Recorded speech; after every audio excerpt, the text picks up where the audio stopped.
La noche en que todo comenzó, la casa parecía sostener la respiración. Las luces parpadearon apenas un segundo, un temblor eléctrico que no llamó nuestra atención, hasta que lo hizo. Yo estaba en la sala, escuchando el zumbido débil del ventilador, cuando la penumbra cayó de golpe, envolviéndolo todo en un silencio que no correspondía a nuestra rutina. No fue una falla común, no fue un corte repentino, fue como si alguien hubiera apagado la casa desde dentro, con una intención calculada. En ese instante, algo en mi pecho se contrajo.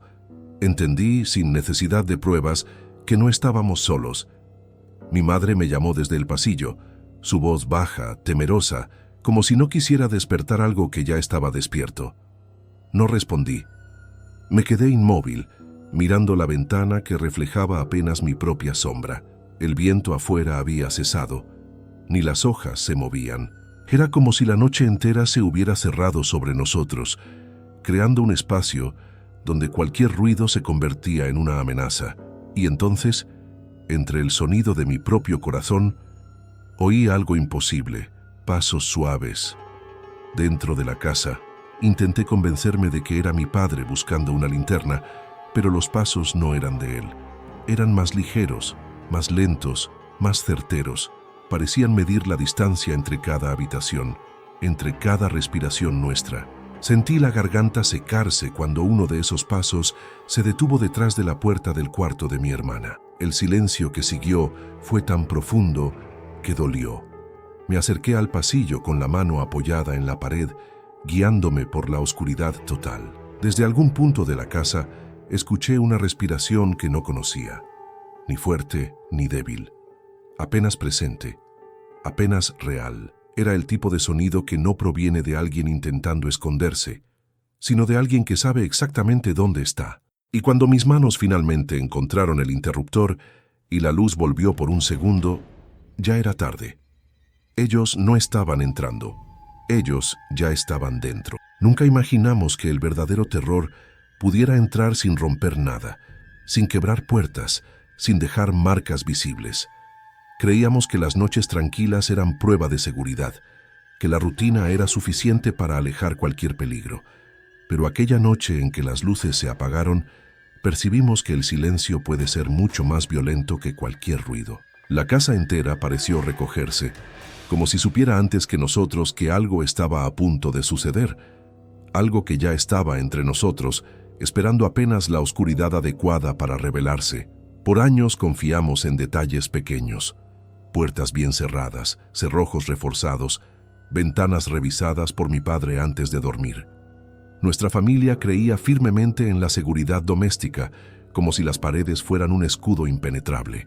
Pero lo que aprendimos esa noche es que hay intrusos que no buscan forzar nada.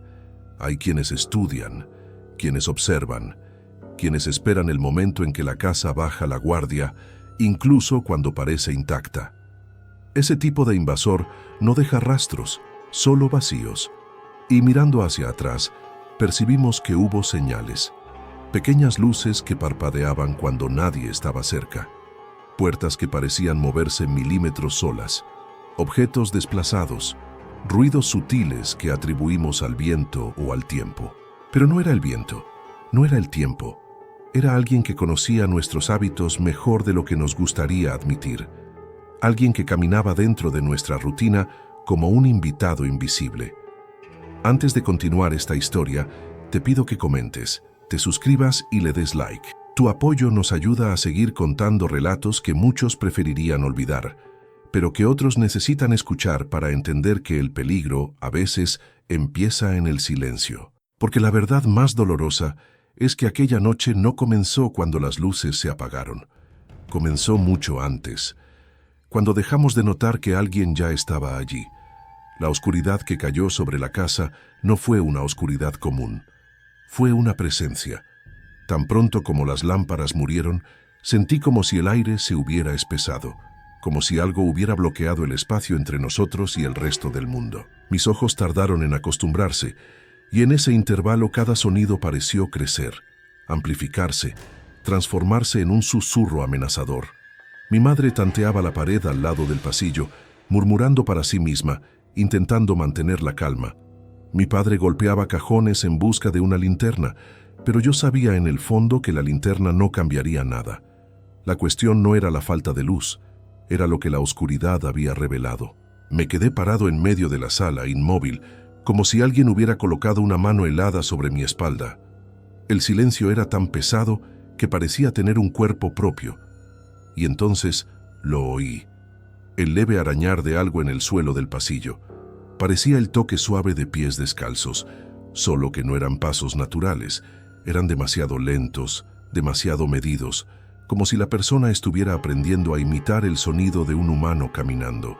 Cada movimiento venía separado por largos intervalos, como si alguien estuviera probando su propio peso, experimentando hasta dónde podía avanzar sin ser detectado.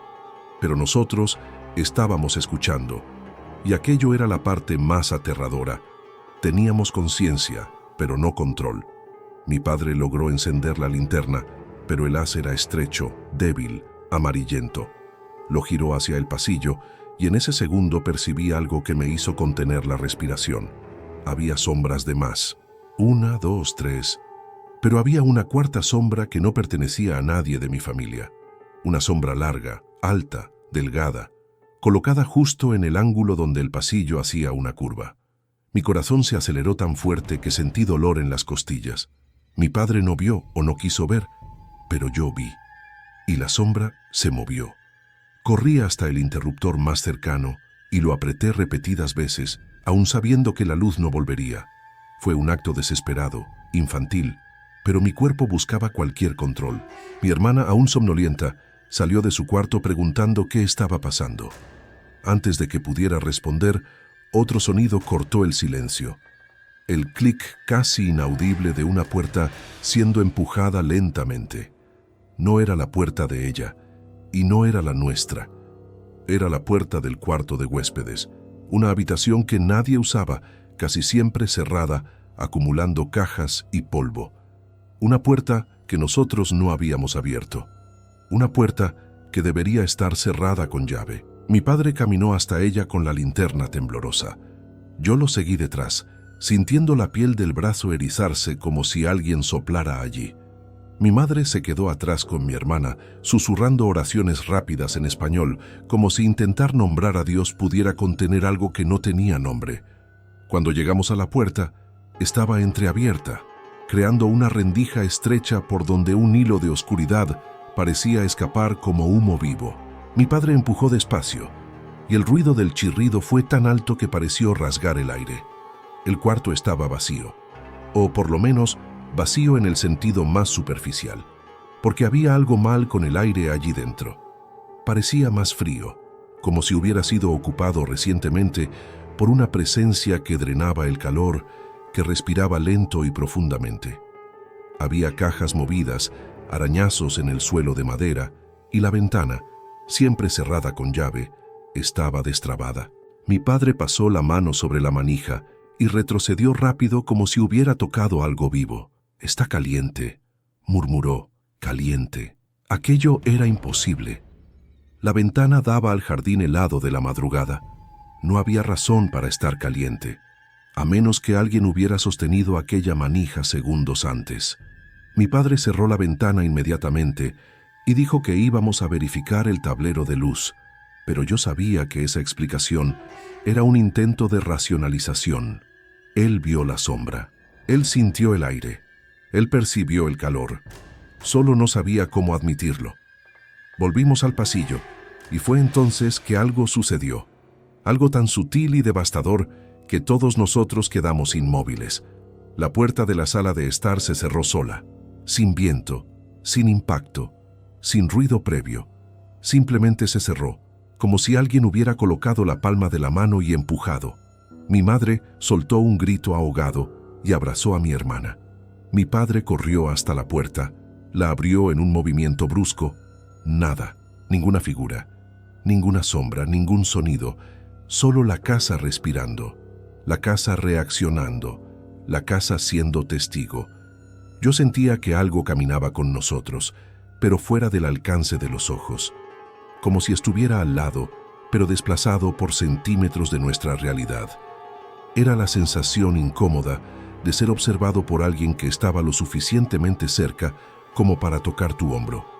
Y aún así, imposible de ver. La luz volvió en un chasquido seco algunos minutos después, inundando todo con un brillo demasiado fuerte, demasiado artificial. Mi madre lloró, mi hermana corrió al sofá, mi padre chequeó cada puerta, cada ventana, cada rincón. Yo, sin embargo, me quedé parado en el pasillo, mirando hacia donde aquella cuarta sombra había estado. Y fue allí, en ese instante, que percibí algo que me haría temblar por muchos días. Cuando la luz volvió, solo 3 sombras reaparecieron en la pared. La cuarta no. Y si ella no estaba en la pared, estaba en otro lugar de la casa. La mañana siguiente no trajo consuelo, trajo ecos. El vecindario se movía con esa curiosidad viscosa que se siente cuando algo roto se vuelve visible. Miradas por las ventanas, comentarios en voz baja, pasos que se detenían frente a nuestra puerta. Los oficiales llegaron con cara cansada, cuadernos y una distancia profesional que olía a incredulidad. Les conté todo otra vez. Las luces que se apagaron, los pasos en el corredor, la ventana caliente, la puerta del cuarto de huéspedes abierta sin explicación, la sombra que no volvió cuando la luz regresó. Mientras hablaba, buscaba en los rostros algún atisbo de entendimiento que no encontré. Lo único que encontré fue el gesto automático de anotar y prometer «investigaremos». La promesa sonó hueca. En mi pecho, el ruido de la noche no paraba. Los agentes hicieron lo que podían. Recorrieron la casa con linternas de mano, tomaron fotos, precintaron la ventana. Un técnico pasó un hisopo por el marco y guardó la muestra en una bolsita, con la misma expresión contenida de quien teme encontrar algo que no debería ver. Mi madre, entre sollozos, gritaba que habían roto nuestro hogar, que alguien había entrado a vivir dentro de nuestra rutina, y eso dolía más que cualquier daño material.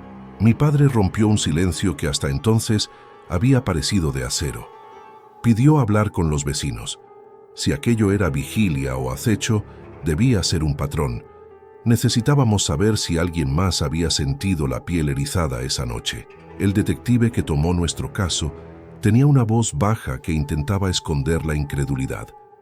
Nos preguntó por cámaras, por visitas, por cambios en los últimos días. Revisó la cerradura, miró las fotos y luego habló con una precisión fría. Las evidencias físicas son escasas, pero la sensación de alguien que conoce la casa, eso no se anota en un informe, lo sentimos. Aquella frase me persiguió. Si él sentía lo mismo, esa certeza sin nombre, entonces no era solo mi paranoia.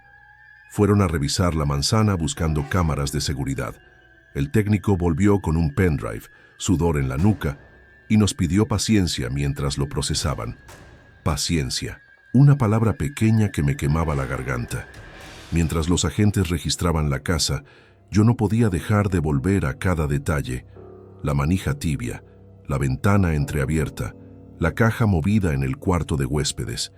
Sentía que cada objeto tenía la huella de alguien que había medido nuestra confianza con la misma calma con la que se mide una mesa antes de sentarse. Busqué en la habitación de mi hermana un rastro mínimo, un hilo de tela distinto, un polvo desplazado, el eco de una respiración. Encontré, sin querer, una pequeña mancha en el borde de la cortina, oscura y casi imperceptible, como si alguien se hubiera limpiado la mano ahí. La tomé con los dedos y la miré. No era barro común, ni tinta, ni sangre. Tenía un tacto extraño, casi como ceniza compactada. Guardé la sospecha en mi boca para no asustar más a mi madre. Al mediodía, el pendrive reveló algo inquietante. La cámara del vecino había captado un bulto en la oscuridad, una sombra que se detuvo ante varias casas de la calle y que no respondía a movimientos normales. En una secuencia, la figura se detuvo frente a nuestra ventana, exactamente a la hora en que las luces fallaron. La silueta no se movía como un humano desesperado. Su quietud era deliberada, casi ceremonial. Al acelerar el video, se veía que la sombra permanecía un tiempo largo, evaluando quizá antes de desprenderse. El técnico frunció el ceño y dijo sin ánimo de consuelo: «No se parece a nada que tengamos en las bases de datos. No hay rostro identificable, solo forma y silencio. La cámara había ganado voz donde nosotros no la teníamos. Los días siguientes se convirtieron en una sucesión de rituales obligados. Entrevistas, llamadas a líneas de emergencia, visitas de vecinos con historias pequeñas pero similares, luces que parpadeaban, pasos en el techo, juguetes movidos. Empezó a formarse un mapa intangible de pequeñas agresiones domésticas alrededor de la calle. El detalle que se repite, la anomalía que parece confirmar que no fuimos elegidos por azar. Había un patrón de calma, casas con vida predecible, ventanas con cortinas delgadas que no cambiaban, casas donde la noche parecía siempre igual. Era como si alguien buscara lugares donde el silencio fuera cómodo y permanente, y entonces se acercara a tomar lo que quería. La prensa local, que hasta entonces no sabía de nosotros, llegó como una luz extraña que todo lo vuelve espectáculo. Vinieron cámaras, preguntas que no entendían el miedo verdadero, y la familia tuvo que ponerse un rostro público que dolía. Mis palabras en la televisión sonaron pequeñas, reducidas a titulares: niño desaparecido en la noche, o silueta misteriosa en vecindario. Ninguno de los titulares dijo lo que sabía, que la casa nos parecía habitada por una ausencia con intención. Tras las cámaras, sin embargo, llegaron también voluntarios que ofrecieron linternas, que pegaron carteles, que llevaron pastelitos para mi hermana. Esa solidaridad nos recordaba que no estábamos enteramente aislados, y sin embargo, la sensación de ser observados no cedía. Las noches se hicieron más largas y peligrosas. Dormir era imposible para ninguno de nosotros. La casa se convertía en un relieve de sonidos mínimos que antes ignorábamos. El crujir de una tabla lejana, el goteo de una llave, el zumbido a veces lejano de un motor. Cada ruido se convertía en alarma. Colocamos candados extra, reforzamos ventanas, compramos detectores de movimiento caseros. Todo eso dio la apariencia de control, pero la ansiedad persistía. Una madrugada, cuando mi padre se desvelaba en el comedor con un café frío, escuchamos un golpecito sutil en la ventana del salón, como si alguien probara el vidrio con el nudillo. Mi padre encendió la luz y no había nadie. Solo una huella húmeda sobre la madera exterior, tan leve que parecía a propósito. Esa huella tenía la curva de una mano, pero no coincidía con la de ningún vecino. Nadie reconoció ese contorno. Lo que me quemaba por dentro no era solo la pérdida de seguridad. Era la sensación de haber sido leído por algo que no respetaba la lógica humana. Comencé a registrar yo mismo horas en que la presencia se hacía más fuerte, la duración de los silencios, el patrón de las luces que parpadeaban. Descubrí pequeñas verdades dolorosas. La figura se acercaba siempre en horas donde la casa era más predecible, cuando las rutinas estaban establecidas. Prefería ventanas con cortinas finas. Merodeaba por casas cuyos habitantes eran propensos a ignorar sonidos leves. Con esa lista en la mano, la rabia me transformó. Ya no era solo víctima, era observador obsesivo. Quería atrapar algo que no tenía rostro. Esa misma obsesión me llevó a una decisión que nadie aprobó. Instalé una cámara casera, escondida en la repisa del jardín, apuntando a la ventana del salón. No esperé permiso. Si quería respuestas, debía tomar riesgos. La coloqué con manos que temblaban y la escondí entre macetas viejas. Pasé la noche vigilando la reproducción en mi teléfono, respirando a medias, temiendo el silencio absoluto. A las 3:10, la cámara registró un movimiento. Primero apenas una sombra, luego la silueta que ya conocíamos. Pero lo que captó fue aún peor. La figura se quedó mirando la casa no por minutos, sino por horas, mesurada, como si estuviera escribiendo nuestro nombre en la oscuridad. Y cuando se movió, lo hizo con una lentitud escénica que me revolvió las tripas. Tenía la sensación innegable de que aquello no era un ataque improvisado. Era un proceso que alguien llevaba a cabo con paciente crueldad. Al amanecer, mostré el video al detective. Lo vio en silencio, sin pestañear, y luego cerró los ojos un instante. «Esto no es aleatorio», dijo, y el peso de su voz fue más devastador que cualquier hipótesis extraña que hubiera imaginado. Propuso reforzar la vigilancia en la manzana, formar turnos entre vecinos, colocar alarmas externas.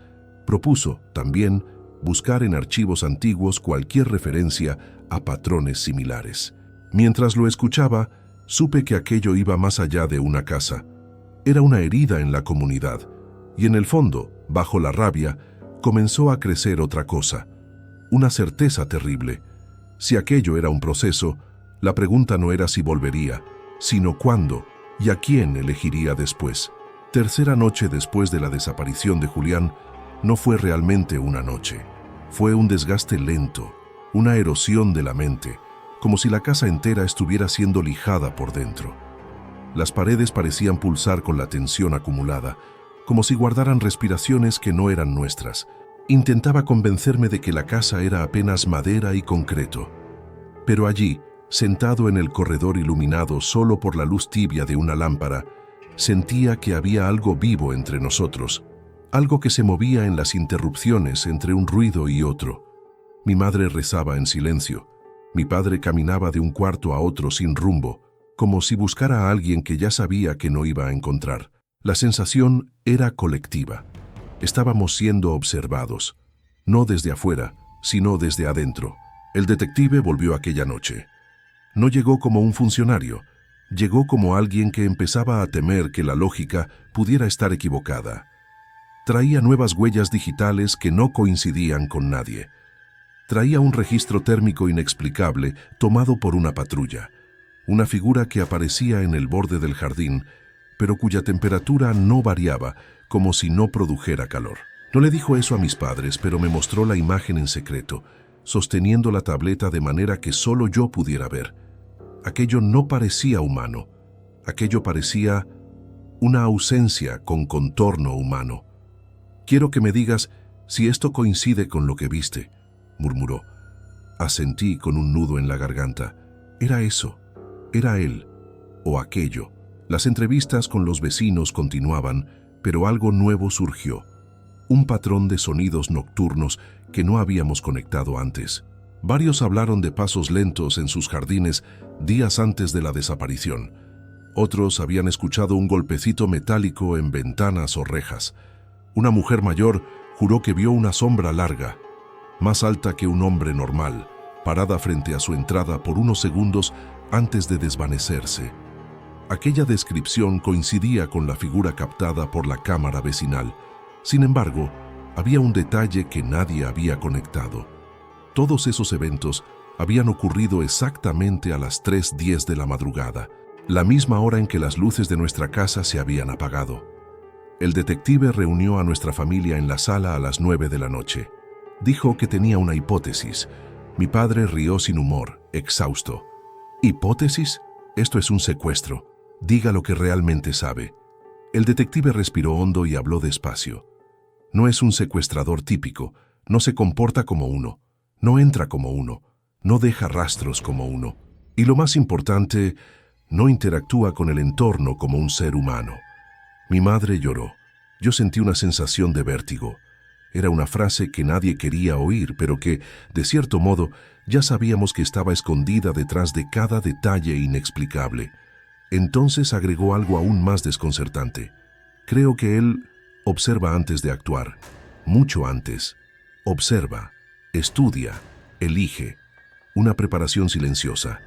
Decidimos reforzar la casa de todo modo posible.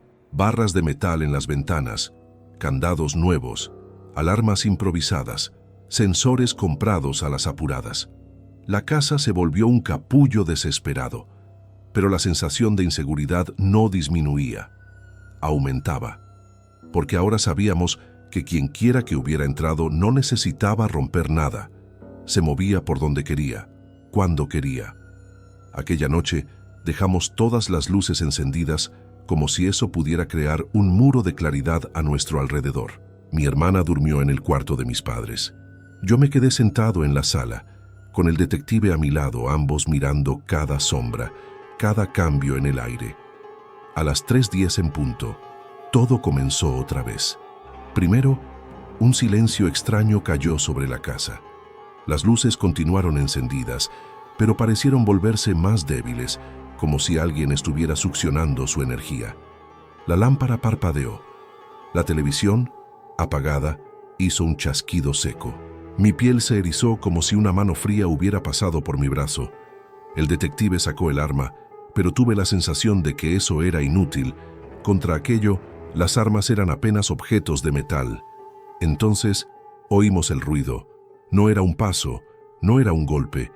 Era algo rozando levemente la pared exterior, como uñas largas arañando la pintura, avanzando lentamente hacia la ventana de la sala. Mi madre despertó con el sonido y corrió hacia el corredor. Mi padre la sujetó del brazo, diciéndole que no fuera a la sala. Pero ella vio al detective en posición de alerta y comenzó a llorar con más fuerza.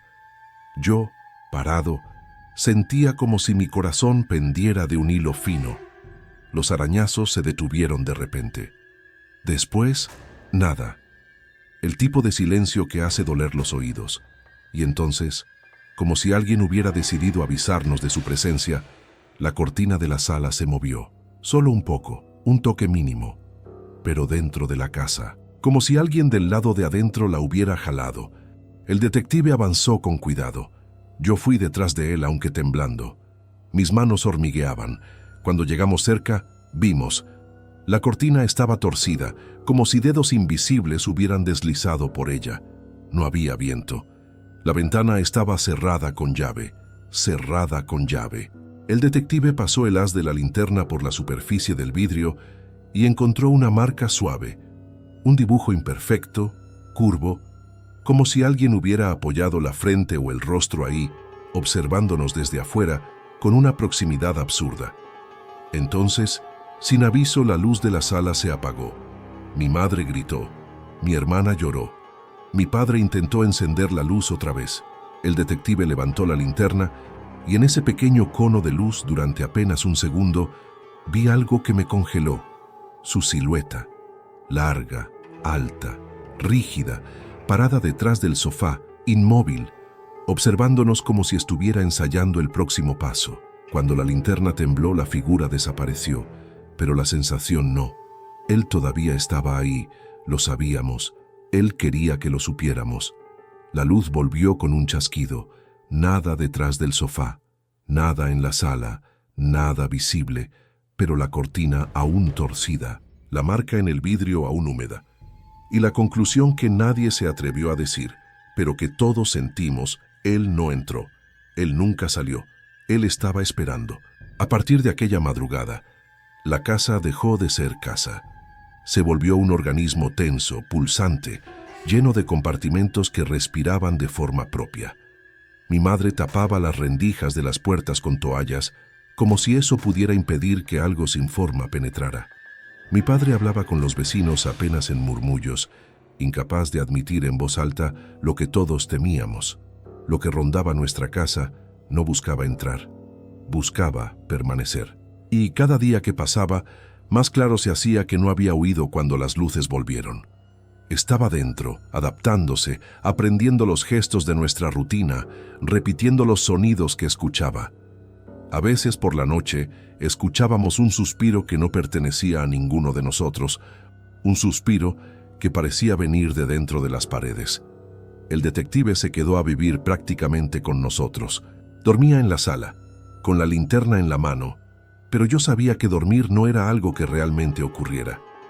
Cada vez que despertaba en medio de la noche, lo encontraba sentado, tenso, analizando la penumbra frente a él.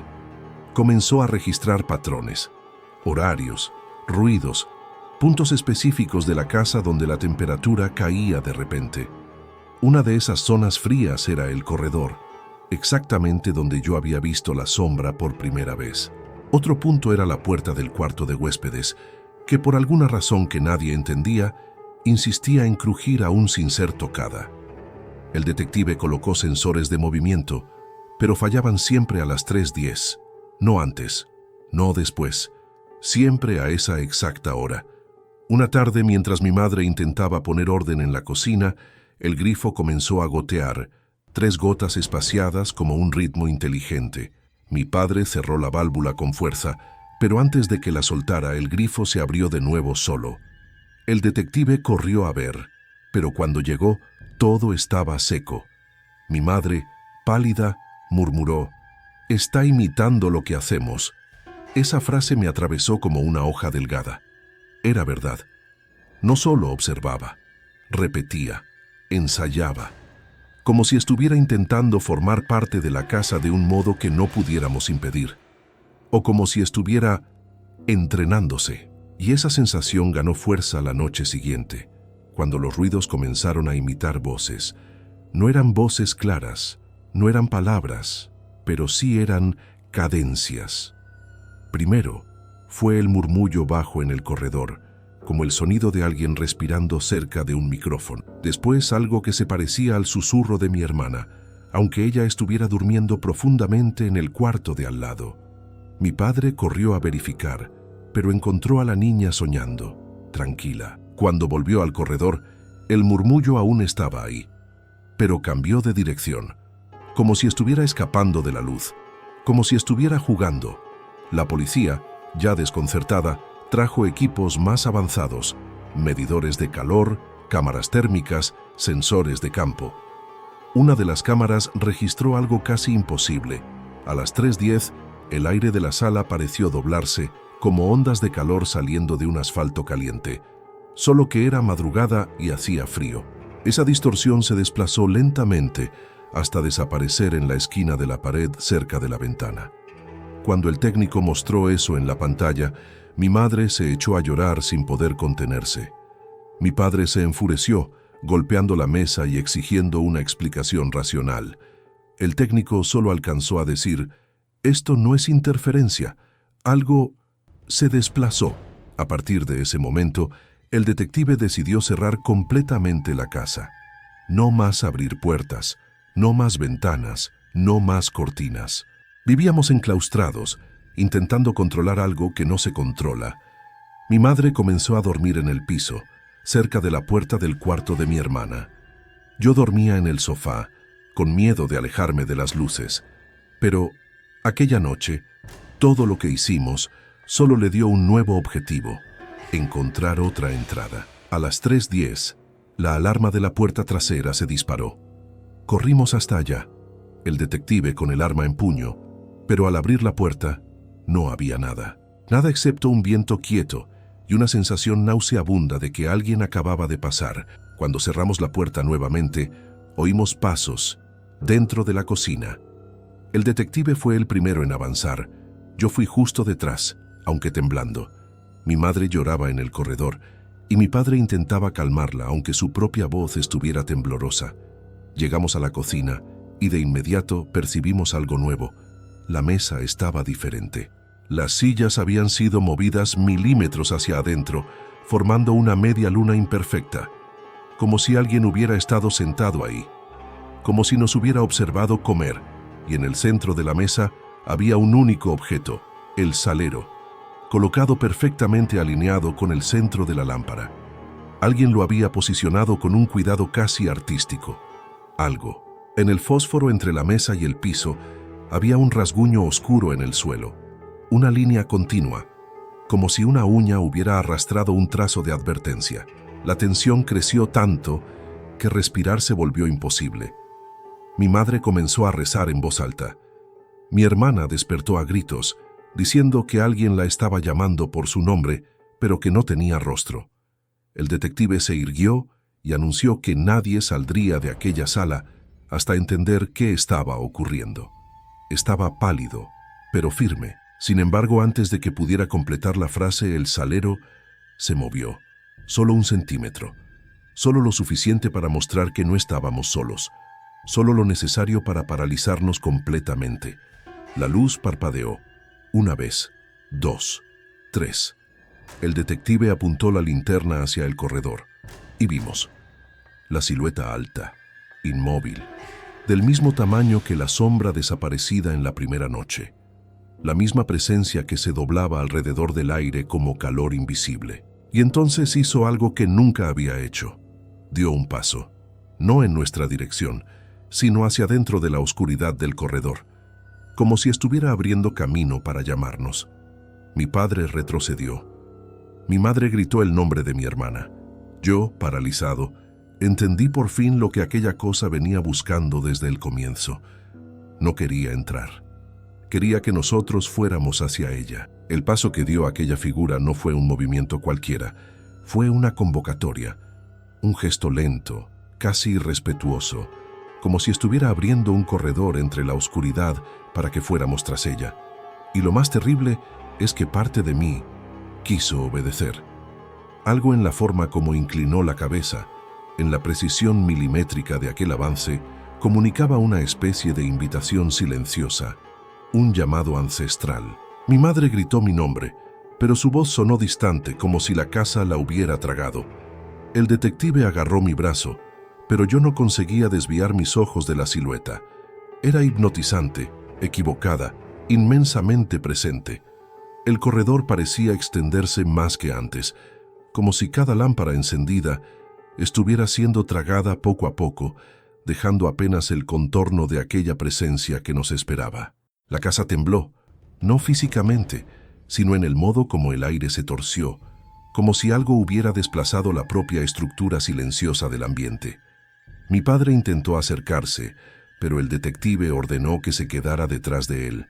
El salero volvió a moverse sobre la mesa, esta vez un poco más como marcando un ritmo, un pulso, una especie de advertencia.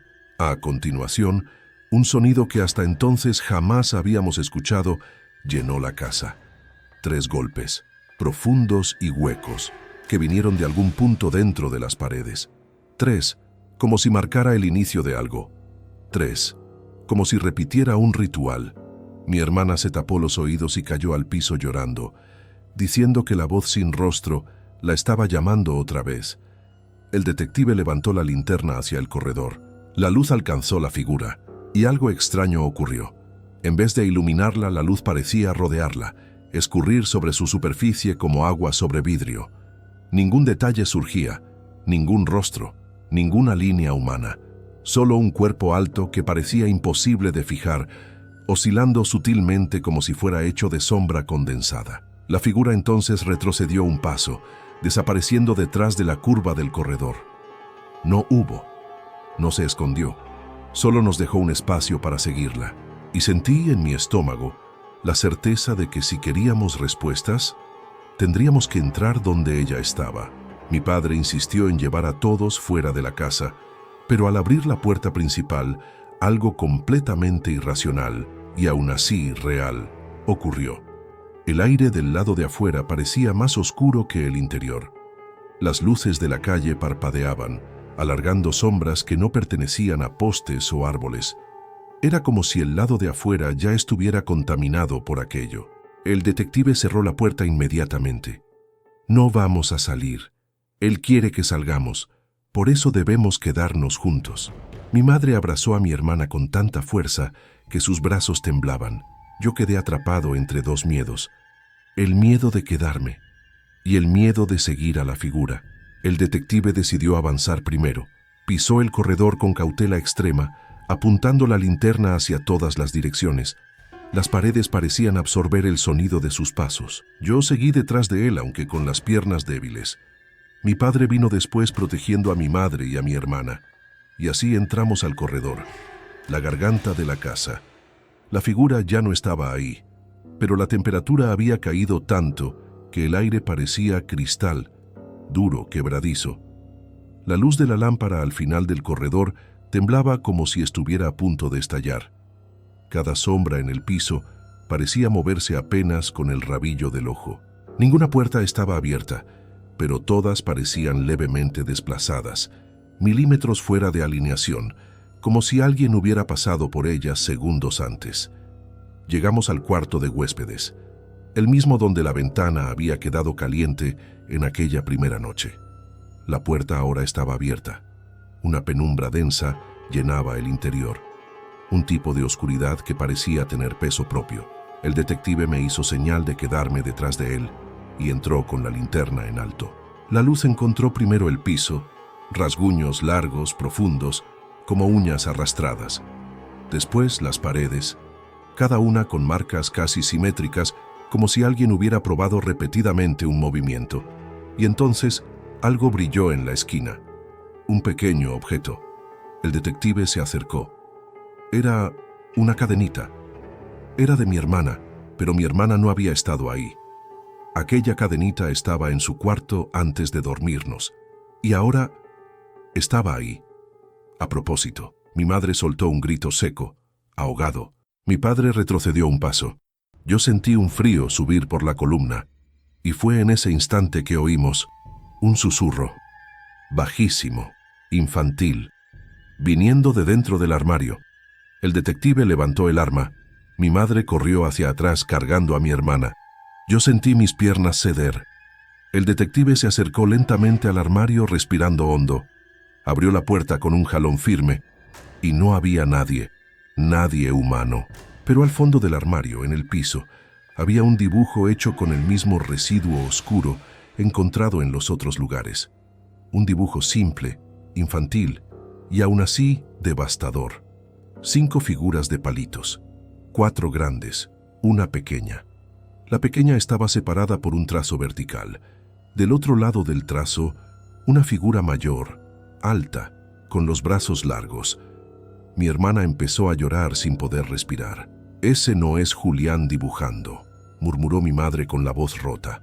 El detective respiró profundamente y dijo algo que nunca voy a poder olvidar.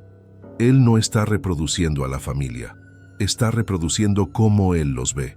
En ese momento, las luces de la casa se apagaron todas de una vez. No hubo chasquido, no hubo caída. Fue un apagón total, silencioso, absoluto. Mi hermana gritó. Mi madre cayó de rodillas. Mi padre intentó encender el celular, pero la pantalla se quedó negra. La linterna del detective parpadeó una vez y se apagó. Yo sentí algo pasar a mi lado, rápido, frío, como una sombra moviéndose a alta velocidad. Después otra y otra, como si varias presencias cruzaran el corredor en movimientos circulares, estudiándonos, rodeándonos. Y entonces, el sonido final. Una puerta se abrió sola en algún punto de la casa. No sabíamos cuál, no sabíamos dónde, pero la brisa helada que atravesó el corredor mató cualquier duda. Alguien o algo había entrado nuevamente, solo que esta vez no había venido a buscar a nadie. Ya había elegido, ya estaba acompañando, ya estaba dentro, y ya no estaba solo. Desde aquella noche comprendí que hay invasiones que no rompen puertas ni dejan huellas, pero aún así destruyen todo. No sé qué era exactamente lo que vivía con nosotros. No un hombre, no una sombra, no un fantasma, sino algo que aprende, que observa, que imita, que entra en las casas no para llevarse objetos, sino para llevarse certezas. Cuando las luces se apagaron por última vez, entendí que no era un accidente, ni una falla, ni un secuestro tradicional. Era un reemplazo silencioso, un proceso. Y nosotros sin querer lo aceptamos sin entender. Mi familia ya no duerme en la misma casa. La policía la selló, pero todos sabemos que sellar paredes no detiene algo que nunca necesitó puertas. A veces mi hermana aún despierta gritando, diciendo que la figura alta está en la puerta del cuarto esperando que ella abra los ojos. Mi madre intenta rezar, mi padre intenta explicar, pero no hay explicación que devuelva lo que perdimos. Yo, por mi parte, paso noches mirando cualquier interrupción de luz, cualquier sombra que parece demasiado larga, cualquier silencio que suena estudiado, porque sé que no se fue, solo cambió de lugar, y cuando las luces vuelvan a apagarse, sabremos dónde está.